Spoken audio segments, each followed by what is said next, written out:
À jour J-85 par rapport aux élections, l'opposition congolaise a tenu un meeting à Kinshasa sur le boulevard Triomphal. Des dizaines de milliers de Congolais ont répondu à l'appel des principaux leaders de l'opposition, malgré les manœuvres du clan Kabila, notamment ce communiqué de l'entretien de tous les bus de la Transcom. L'objectif inavoué était d'empêcher que la population puisse se rendre massivement au meeting du boulevard Triomphal.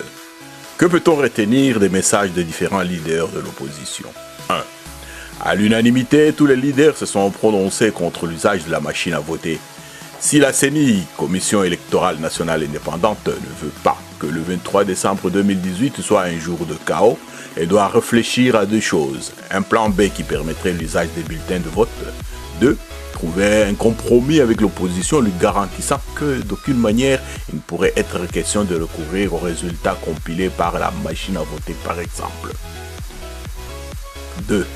Quant à la problématique du choix d'un candidat commun afin de battre à plate couture le clan Kabila, les leaders se sont prononcés pour, et d'une façon claire, en attendant une dernière rencontre de concertation, et c'est imminent.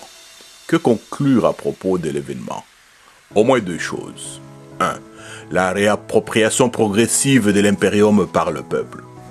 Participer au meeting du 29 septembre 2018 constitué pour le peuple congolais, le souverain primaire, un exercice de récupération de son pouvoir. Cet appétit d'influer sur la marche du pays ira crescendo jusqu'au 23 décembre 2018, journée électorale. Le pouvoir finissant aura de moins en moins d'énergie pour freiner l'élan du peuple. Il y aura de plus en plus de meetings, il y aura de plus en plus d'expressions populaires. Le pouvoir sortant ne pourra que constater ce glissement du pouvoir vers son propriétaire originel, le peuple. Même les militaires, les policiers qui sont loin d'être des imbéciles comprendront très facilement que leurs futurs chefs à brève échéance, ce sont ceux qui sortiront des urnes. Il sera donc difficile de leur faire exécuter des basses besognes contre la population. La perte de repères pour les kabylistes. Joseph Kabila n'étant pas candidat, la RD Congo étant entrée inexorablement dans une période de fin de règne. Ceux qui n'avaient que Joseph Kabila comme source de pouvoir doivent se remettre en question. Même dans le cas improbable où Ramazani Shadari sortait vainqueur, la continuité de la jouissance ne serait pas automatique. Mais qui est naïf? Au niveau du pays, si Joseph Kabila est impopulaire, Ramazani Shadari est lui un illustre inconnu de nom et de visage.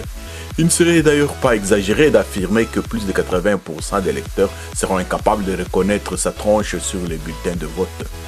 L'impopularité de l'autorité morale ajoutée à l'anonymat du dauphin ne peuvent que préfigurer une défaite cuisante dans les urnes, même avec la machine à voter comme 12e joueur. Il y a donc un vent d'inquiétude dans le clan Kabila. Que dis-je? Panique à bord. Fin 2016, le clan Kabila avait tout fait pour glisser par rapport aux échéances constitutionnelles et se maintenir au pouvoir. Depuis quelques mois, le pouvoir glisse progressivement vers l'opposition. Le meeting du 29 septembre 2018 a donné un coup d'accélérateur à ce glissement.